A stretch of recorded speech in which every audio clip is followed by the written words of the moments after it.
Welcome to Breadcrumbs to Blueprints. Today I have with us our special guest, Dr. Lund Sox. He's a chiropractor. Welcome. Nice to be here. And you have a remarkable story to share with us today about how you became a chiropractor. Yes, it probably isn't the mainstream that most people do, where you go into science classes or whatever and you say, oh, that's kind of interesting, or massage or physiotherapy or whatever, and you say, well, that would be cool to help people. I was a professional dancer for 20 years. Worked in Las Vegas, New York, LA. I've toured cruise ships, performed in over 100 countries over that time. But when I was working in Las Vegas back in the mid-'80s, I was in a show called the Moulin Rouge, or Bal de Moulin Rouge, which they brought over from Paris and adapted for Vegas. So they made it from a show to this big to one that was massive. Yes. So anyway, long story short, we had a big can number at the end of that. It was about a 2-hour show. Wow. But at the can thing, we had acrobats that would go across the stage, back handsprings and stuff. And this is before they had mats and, cushioned floors, and it was on hard wood. Well, we had a couple of ex-Olympians in the show who were incredible tumblers. So one of them was a girl. And anyhow, we were doing the show one night and started doing the back handspring, and her hands slipped out from under her, and she went right down in her neck and landed like this. So immediately she started convulsing right there on stage. And there's like 2,000 people in the audience. We got 57 people on stage. Oh my goodness. So I was the closest one too, where I just ran and grabbed her up like it was part of the act. I ran off stage like in a big type thing. Yeah. As I was sitting in the hall, somebody called for paramedics, which were literally like maybe 3 or 4 minutes away. But as I was sitting in the hall, there was nobody around. Everybody could hear the show, on stage and everything behind you, but there was nobody around. And I was sitting there, she was like turning blue and having trouble breathing, so I heard a voice like right here, like if you were to say it to me now, it was that clear, that close. It said, twist her neck into it. So I didn't question it. I didn't think anything, I just did it, and there was this big pop sound, and she relaxed, and her color started coming back, but she was still unconscious. Anyhow, paramedics came, took her away and stuff, and I went to see her the next day, and the doctor said, are you the gentleman that did what you did? And I said, yeah, I'm not sure what happened, but obviously something told me to do something, and I did it. And he said, well, if you hadn't have done what you did, she'd have been dead before they got there. My goodness. And they were only 3 or 4 minutes away. Yeah. So it was that quick. Yeah. Well, she's going blue before you and still convulsing? Well, she was probably the color of this by the time we got out in the hall, everything. Wow. So there's no oxygen anywhere, no gag or anything. She was just like, everything had stopped. Poor thing. I didn't think to check her pulse or anything, but I just heard the voice and I did it, and that kind of set me on the trajectory of becoming a chiropractor, which then took another 15 years. I'm kind of a slow learner. But yeah. Because you were saying after that, when you were performing as a dancer, people backstage were saying, can you crack my back? Can you adjust me? Yeah. And that's what happened. Like the next day I came back there, and of course the girl who I had adjusted unknowingly was out for a couple of days and stuff. But anyhow, I got backstage the next night. Everybody's like lining up, because dancers are the biggest hypochondriacs on the planet. They love massage, they love anything that's physical or makes them feel better and stuff. And they're lining up saying, oh, can you do my neck? And I'm saying, what do you mean? They said, well, you did, so-and-so's. I said, I don't know what I did with them, but so I started playing around. And, not doing necks or anything, but, you kind of move people around, they relax, and sometimes you get this little click thing. I said, well, that was kind of cool. And I feel so much better. So anyhow, that went to necks and backs and everything, and just figuring out how the body actually moved. And my degree was in marine biology and oceanography, so I had a lot of, biology and anatomy and stuff anyway. Yes. But none of that I was thinking about. It was just like, a feel type thing. Okay, this works, and that made a little click, and they feel better, and nobody got hurt or anything. So this went on for 10 years, and more and more of it and stuff. And I learned or picked up more along the way, which is, I guess, how a lot of these things started once upon a time, with somebody observing and making observations and saying, okay, it's safe to do it this way. We'll teach people to do it that way. So, after about 10 years of doing that, I was working in St. Louis. I'd been working on cruise ships, and I met a group who owned a theater in St. Louis. And they said, look, we'd like for you to, when you finish your contract here, to come to St. Louis and do our shows. That'd dancing be fun. again, Yeah. all the way through. Yeah, dancing and acting and singing. Right. And I'd never been to St. Louis. I said, yeah, that sounds pretty cool. All I know it had a big arch there by the river. and they make Budweiser beer there, which was not bad at the time. Yep. Yeah. But that was the extent of it. So anyhow, I went there, and as I was in rehearsals for this one show, we were playing volleyball one day, and this one girl rolled her ankle really bad. And there was a chiropractor there who was playing with us, and he just kind of set her off the side and did a couple things and adjusted that. And she got up and walked away. I was like, whoa, how did you do that? That's like miraculous type thing. He said, chiropractic is understanding joints and how they move and how they affect nerves and everything. And he said, look, come to my, I do a presentation once a month for my new patients. Can't you come along? It was the following week. Yes. So I went in there and listened to this gentleman talk about, how the body works and how it communicates and all. And it's the first time in my life I knew I was hearing the truth about how the human body works. It basically takes care of itself for the most part beautifully, provided all the mechanical parts and all the information is doing what it needs to do. So I was inspired immediately, and he, at the end of the night, he said, maybe you thought about being a chiropractor. And it didn't even dawn on me that what I was doing with people for 10 years was chiropractic. Going back to the beginning, you heard that voice in your head. Now, that is what started all this. And obviously this is the pinnacle, the emphasis of my show is on the paranormal. So I'm really interested in, did you ever think when you heard that voice that was possibly your path until 10 years later you've met this other chiropractor going, you should be a chiropractor? No, it didn't come at me that way. No. At the time, it was just something that happened. I come from a long line of, I call it esoteric.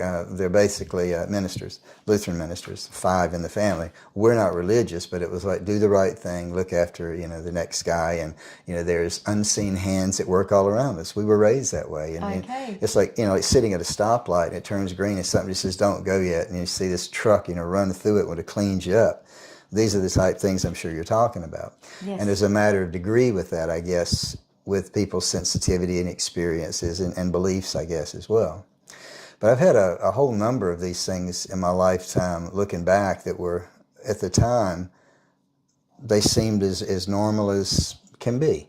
None of them were like flashing lights or, fire coming down from, or lightning coming out from heaven or anything like that.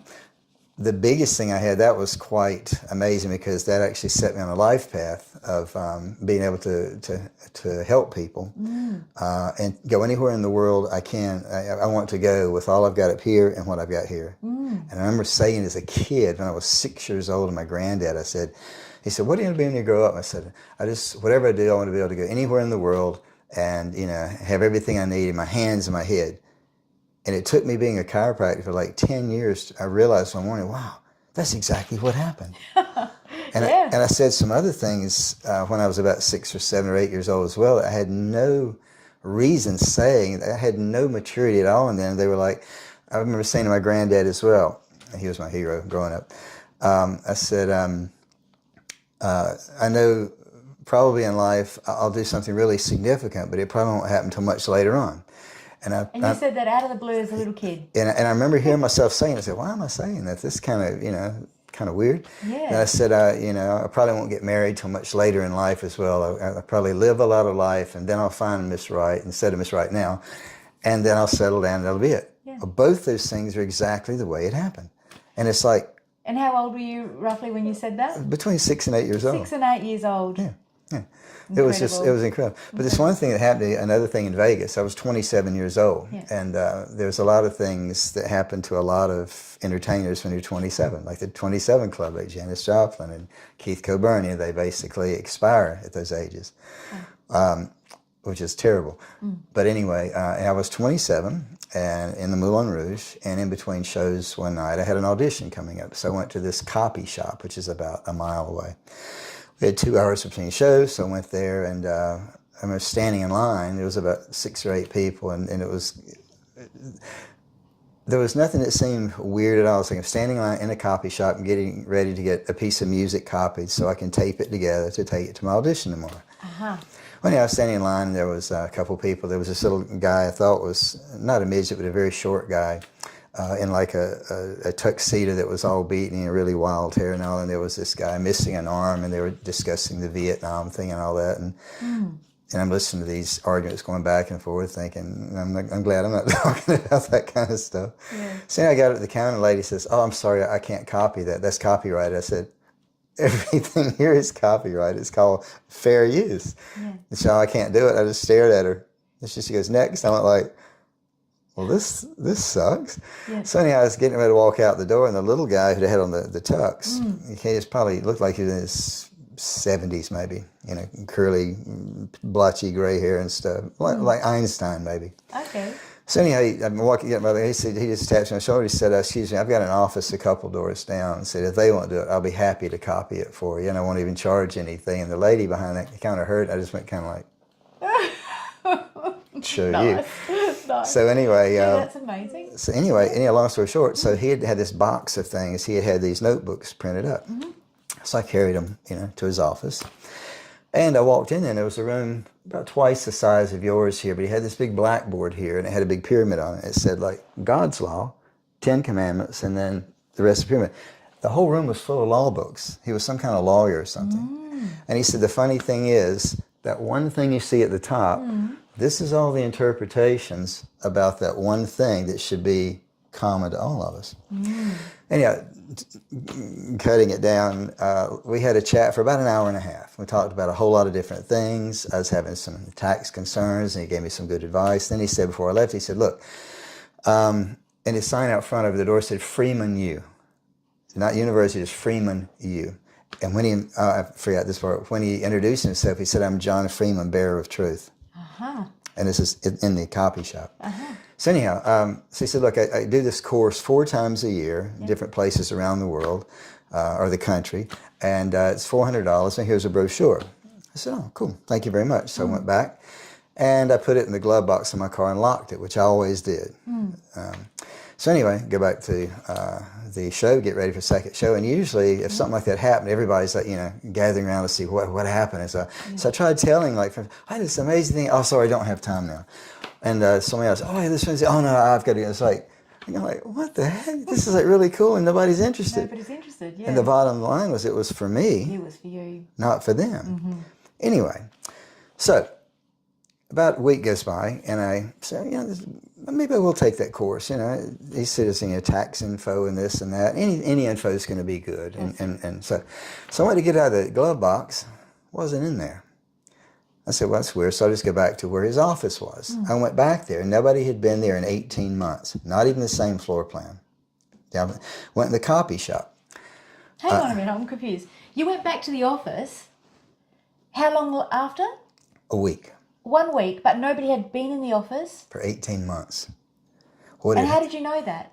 I asked the lady, I went in the coffee shop. I said, "Look, the other night I was in, and I met this gentleman, and I carried some books there, and his office was 3 doors down." Yes. And there was a sign over it that said Freeman U. And the lady's looking at it like, "Are you on drugs or something?" Really? Yeah. So I said, "Look, can you check last week?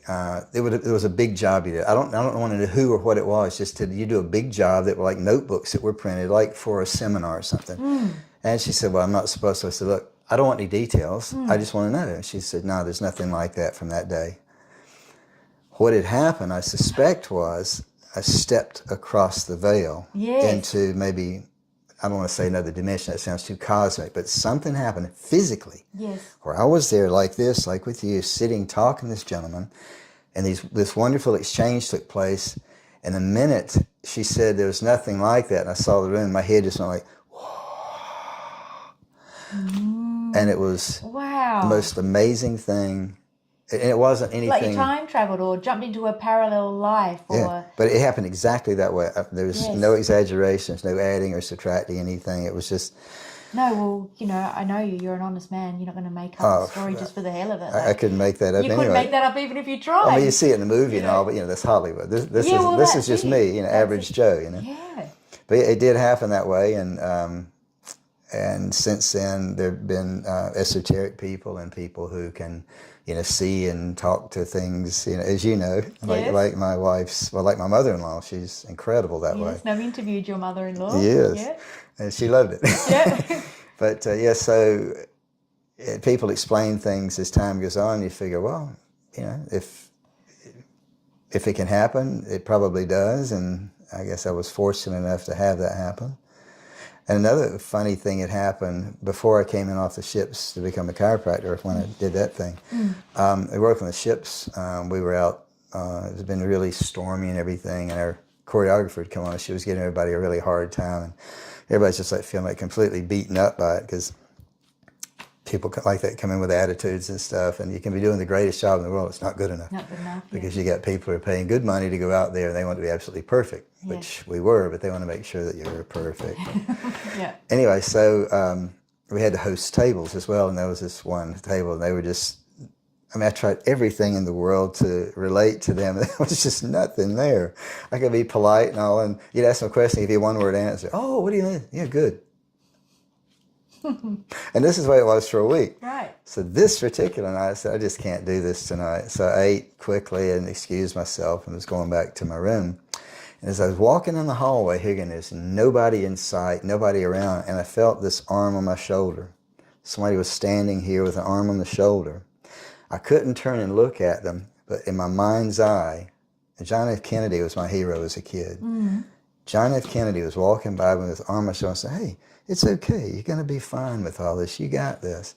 And it lasted about maybe 30 seconds.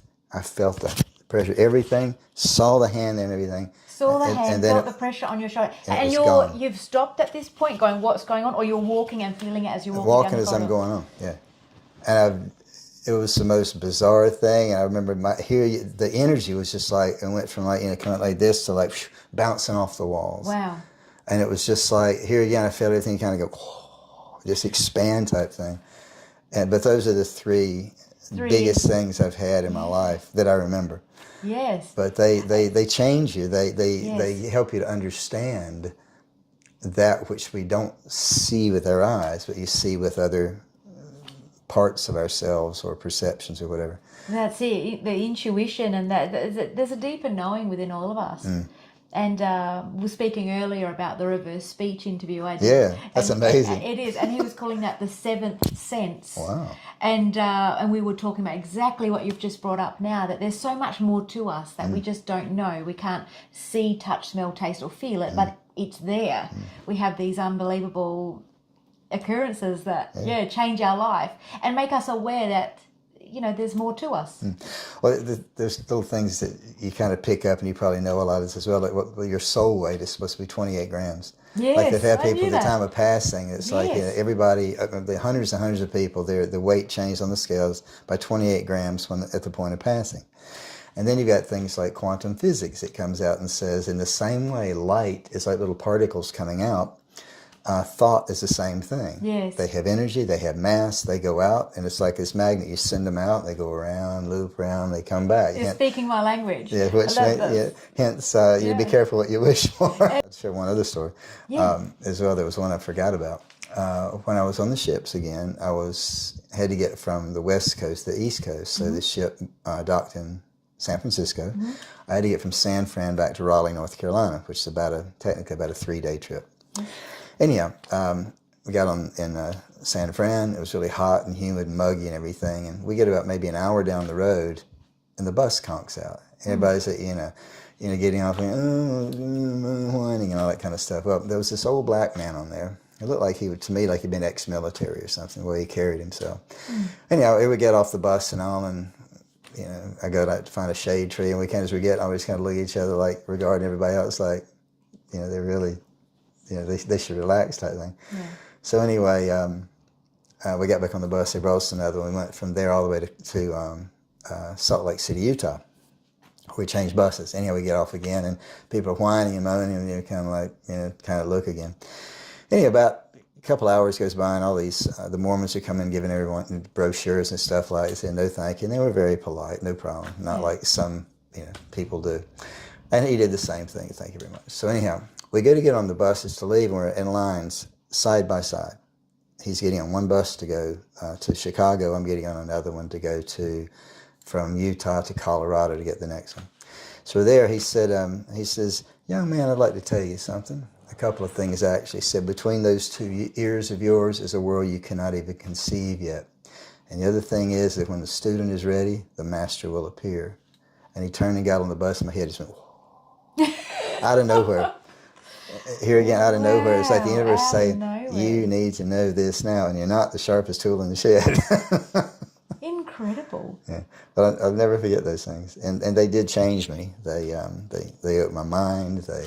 And was this man a tangible man? Oh yeah. He was. Okay. He was like, he was a regular. This wasn't anything. It was just the fact that he just, like, we had out of nowhere. You hadn't struck up a conversation. No, we hadn't talked. We just, we communicated with a guy, like, we realized what was going on. It's kind of like, that's kind of weird. Yeah. Or, what a bunch of idiots. Yeah, just through facial expressions, but not actually with words. Yeah. But he said, something so profound. Yeah, exactly. And that's like, when the student is ready, the master will appear. When you're ready, certain knowledge and things do come through. You just have to be aware enough in whatever that might be. Like, it may be like with my mother-in-law Jane, with her, like the clairvoyance thing. I had friends that have done automatic writing, which was actually the first thing I ever saw somebody do like this. She did it with a friend of mine when I was dancing. This is before Vegas. And we got called on a New Year's Eve to go to her house, and the girl I was dating at the time was a girl named Dana, and this was her best friend. So anyhow, she said, "Oh, you guys got to come over to my house right now. I've got this thing happening." And of course, Dana knew she did it, and I had no idea what it was. So we go there, and it's this automatic, and I was like, pfft. So I just sat on the couch type thing and watched New Year's Eve from New York. Anyhow, after about half an hour, the girl came over and said, the spirits want to talk to you too. And I said, yeah, okay, I'll give it a go. And she said, she said that first of all, they realize that you are doubting what's going on. So pick a number. And I noticed I had 17. They said, put one hand on my head, hold up fingers. They said, I had just got to 3. They said, pick a color. And so I started this. They said, they know they're here now, so stop wasting their time. And so I said, okay. So she wrote out this thing and handed it to me to read. It was basically what I needed to do with my life and myself at that time. And it was spot on. You were in the right place at the right time. You were meant to be there. Yes, yeah. And it was one of those funny things, like when they'd called us, it was about like 10 to midnight or something. And she only lived around the corner. And they said, so-and-so wants us to come around and do this. I'm like, really? I'm tired. I just want to stay here. And, we had a great time dancing. And then she stood there staring at me and said, or I could get up and just go. So I did. Yeah. And the universe saying, get off your butt, get in here and get the information. Yeah. Yeah. Wow, you've got so many stories. Well, it's funny. I'd forgotten about all of them except those 2 until we're sitting here chatting. They're coming back. So you give me a reason to remember, I guess. Yes. And revisit. So everything's for a reason. Maybe even this interview. Well, you never know. But here again, this is part of one of the most amazing aspects of the journey is when these things either happen or you're opened up to it, or you get to a point where it makes sense, or it might be time for you to learn that type thing. But it's amazing when they do happen. It is amazing. Yeah. It is amazing. Well, thank you for coming on the show and sharing your story, your life journey, your life experiences, and how it shaped you and led you onto that trajectory to become a chiropractor. Okay, thanks for watching, everyone. See you next time. Bye, guys.